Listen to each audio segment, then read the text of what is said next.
Here's your first tip for flounder fishing. Your equipment. Get at least 15-pound test. Any reel you like to use, but here's the specific. Get your nice stiff rod. Any length that's good and balanced for you, but just make it good and sturdy, because when you set the hook on a flounder, they have a very hard mouth and you don't want too much give. And I'm not a fan of braid, but it might be a better thing to use braid when fishing for flounder. You don't have to make long casts, very long casts for flounder, so you don't have to worry about backlashing or overruns or tangles. So that's one time I do use braid, and the reason for that is braid does not have memory, means it does not stretch when you set the hook. So when you set that hook and set it very hard with a nice sharp hook, whether using live or artificial, make sure your hooks are very good and sharp, and that hook will go through that bone and you'll have that fish. That's why you want a stiff rod, and that's why you have that good option of using a good braid line. And make sure you use a good leader. I have a 30-pound test leader on here, and I'm using a 3/8 ounce jig head, and that's to get it down to the bottom as soon as I can. And when I bounce it up, it's got a good bounce to it.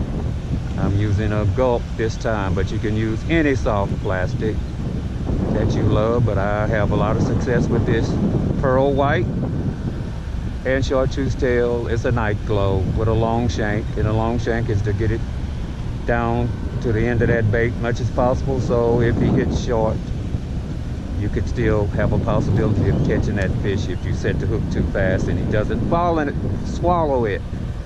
So that's why you want a long shank hook, and you want a heavy jig head to get it down to the bottom as soon as possible. And that's on your equipment. Okay, for what I'm doing here, I'm jigging on a bulkhead. I'm jigging up against a bulkhead, and this is one way to do it. So there's several ways.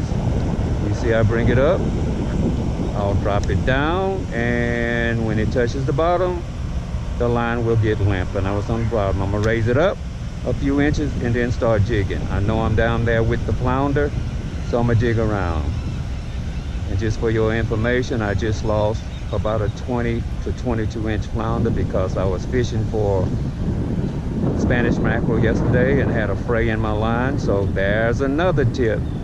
After fishing, always check for frays in your line and nicks in your line.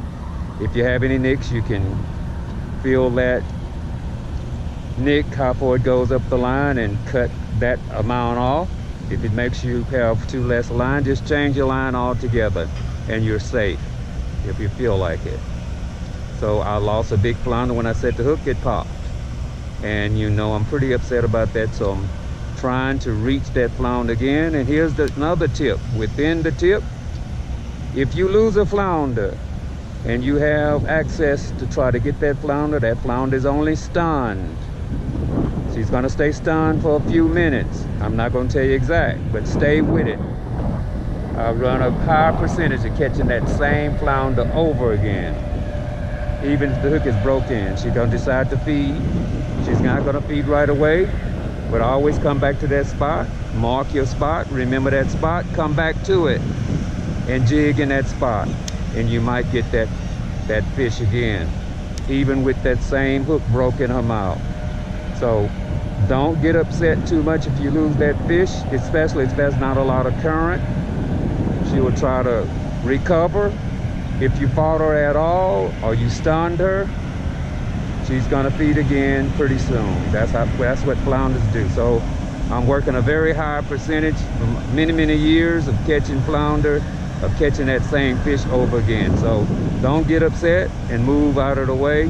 Go back and try to catch that flounder in that same area. I'm using just an arc, just like casting. I'm going clockwise and counterclockwise, and each time I'm moving that line a few inches over, getting full coverage, and I'm gonna go back over it again.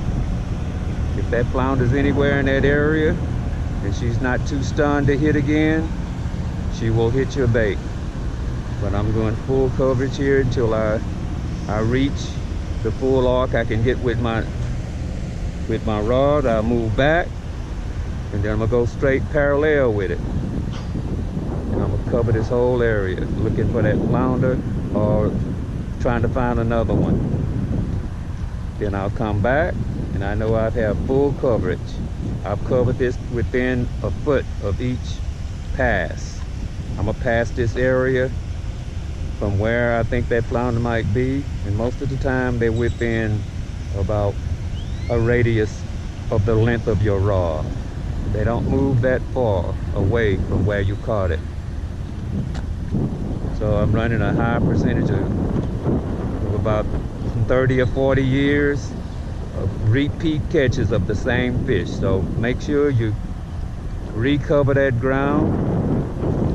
I might not get it within the time of this video, but there's your first few tips on jigging for flounder. We're jigging a 3/8 ounce bait across an area of a few feet. Once you reach the full coverage, then you can move over. This is jigging on a bulkhead. Now,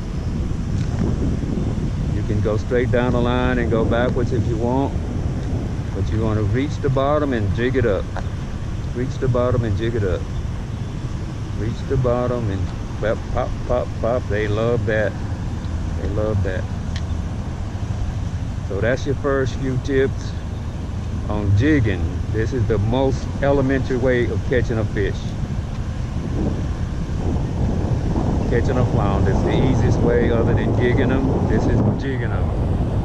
So this is next to jigging to me. I don't prefer this method because I consider myself an angler, and I like to play the fish. This way you hook them. If it's a big fish, you will get a place. You'll try to run up against the bulkhead. Then you let her fight away from the bulkhead, and then you can play the fish. But this is not my preferred way of catching a flounder. We'll do that on the next video. So if you have any comments or questions about this, leave it in the comment section, and I'll be ready to do another video on casting for flounder. This is jigging.